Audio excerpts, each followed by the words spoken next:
wabarakatuh. Kembali lagi bersama kami di podcast Ngabuburit Ramadan Sekolah Wahidiyah Bulawang. Apa kabar? Semoga baik-baik aja ya. Perkenalkan, nama saya Fahmia Zaidatul Inayah.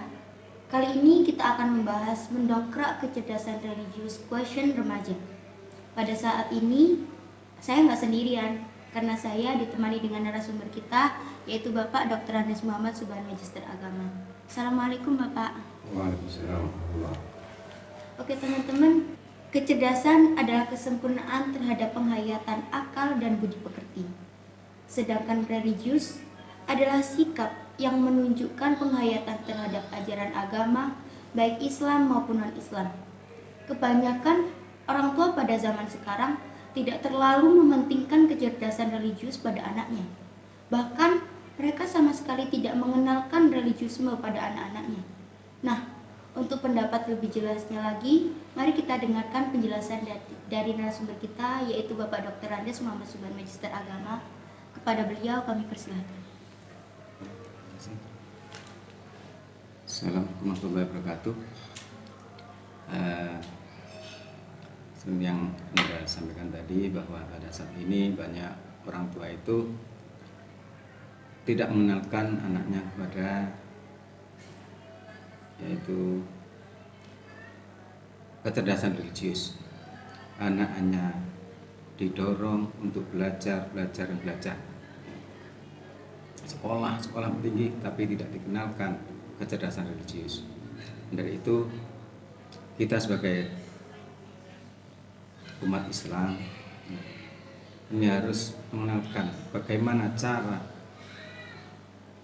anak-anak kita, generasi muda ini belajar ala Islami, yaitu dengan cara-cara yang telah dituntunkan oleh Rasulullah, yang telah dituntunkan oleh para ulama-ulama salaf, ya.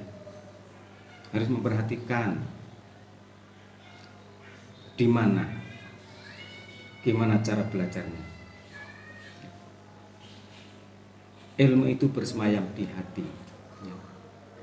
Al ilmu nurun, ilmu adalah cahaya. Maka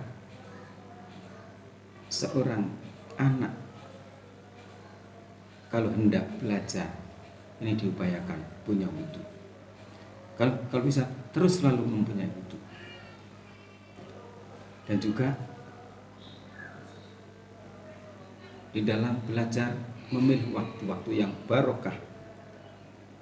Waktu setelah maghrib, antara maghrib dan isya, dan waktu sahur, waktu seperti malam akhir, waktu yang jernih, waktu yang barokah, yang baik untuk belajar.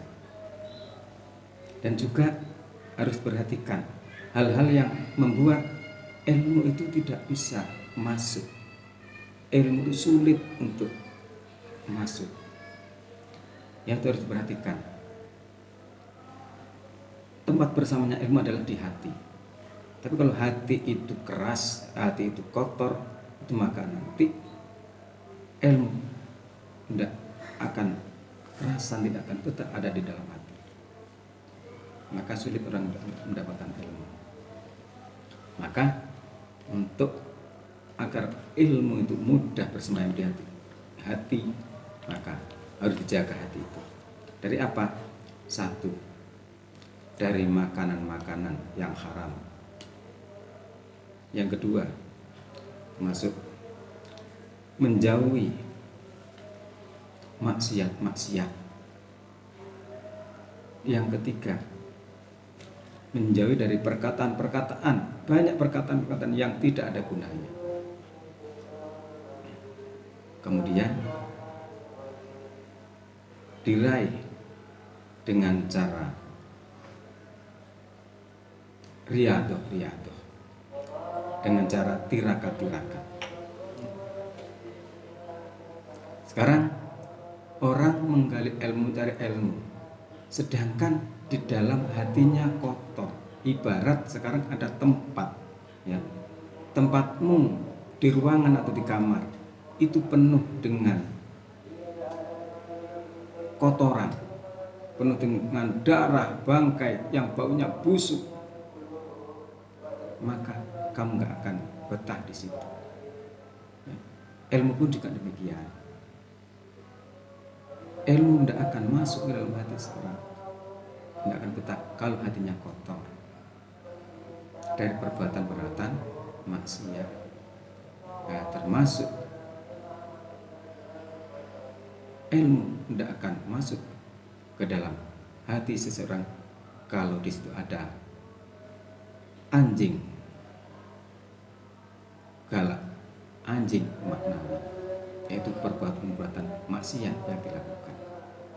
Itu membuat hati kotor, termasuk perbuatan maksiat, termasuk makanan-makanan yang haram, ya, termasuk banyak berbicara yang tidak ada gunanya, termasuk banyak makan, banyak tidur, itu harus dihindari.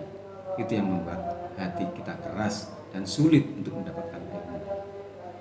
Yang selanjutnya harus diraih dengan riyadhah seperti yang telah dituntunkan oleh para ulama salaf, ya. Untuk mendapatkan ilmu ini diraih dengan riyadhah, dengan tirakat, meninggalkan kesenangan, baik itu makanan maupun apapun. Waktunya banyak digunakan untuk bermohon pada Allah Subhanahu wa taala. Melintir khusus, ya, meres meripat. Banyak waktu-waktu malam yang digunakan sebagai kendaraan untuk meraih cita-cita, yaitu cita-cita untuk mendapatkan ilmu. Jadi kalau bahasanya orang Jawa, kudu gelem lunga nang Ponorogo sang satus, lunga nang Ponorogo ngepenorogo, istiqomah, continue belajar, continue berwirid, continue bermohon.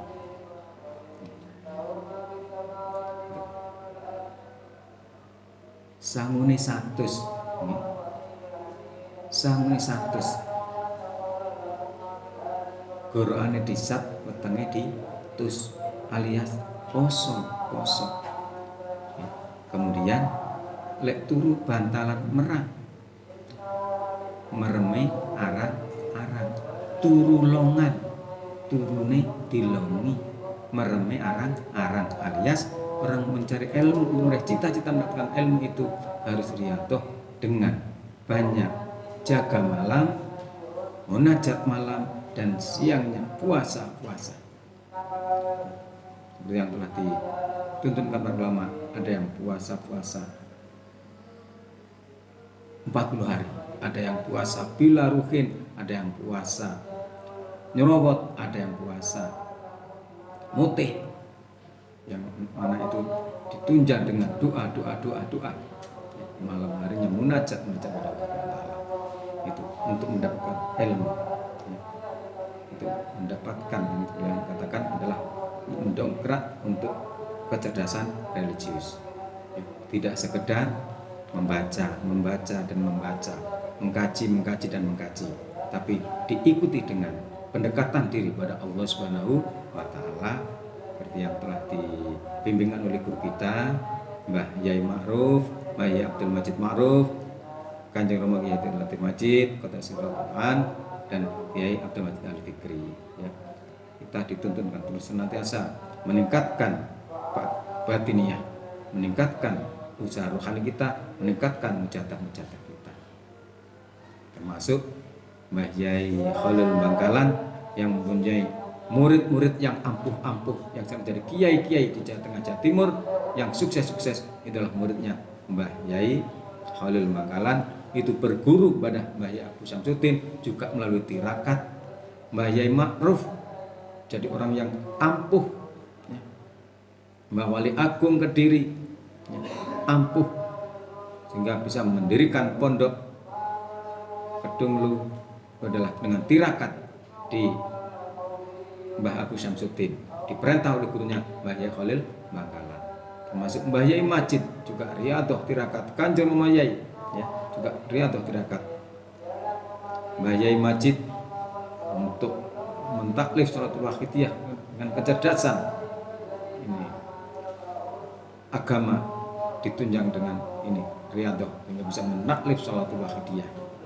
Yang diteruskan oleh Kanjeng Romo Yai juga selalu riyadhah. Beliau jarang dahar beliau jarang tidur, jarang sehari, yang sekarang diteruskan oleh Kanjeng Kiai Abdul Majid Ali Fikri. Ya, mudah-mudahan kita semuanya, terutama anak-anak kita, adik-adik kita, para remaja ini bisa menggali ilmu-ilmu dengan cara-cara yang telah saya sampaikan tadi. Inilah yang dituntunkan oleh para ulama-ulama salaf. Ya, mungkin itu yang saya sampaikan. Mungkin ada manfaatnya pada kita semuanya. Nah, ini ada pertanyaan dari Ibu Aisyah. Apakah kecerdasan religius itu bisa membuat masa depan seorang remaja menjadi lebih baik? Kan kadang ada yang kalau di IQ-nya aja itu bisa jadi lebih cerdas, kenapa harus di religiusnya? Kan kalau misalnya ada anak yang bodoh itu biasanya nggak terlalu penting di sekolahan, itu gimana solusinya? Allah itu Maha Kuasa. Ya, Allah itu Maha segala-galanya. Ya. Anak kurang bisa diasah dengan intelektualnya karena hanya seperti itu kemampuannya. Tapi kemampuan batiniah ini luar biasa. Kemampuan batiniah ya, ini ada luar biasa yang diberikan oleh Allah Ta'ala. Kalau diasah, digali, nanti akan cemerlang. Banyak anak-anak yang bodoh, yang termasuk para kiai yang sebutkan tadi, ada yang dulunya tidak pintar, tapi menjadi pintar karena diberikan ilmu laduni oleh Allah Ta'ala. Bibarokati dia mendongkraknya dengan kecerdasan religius.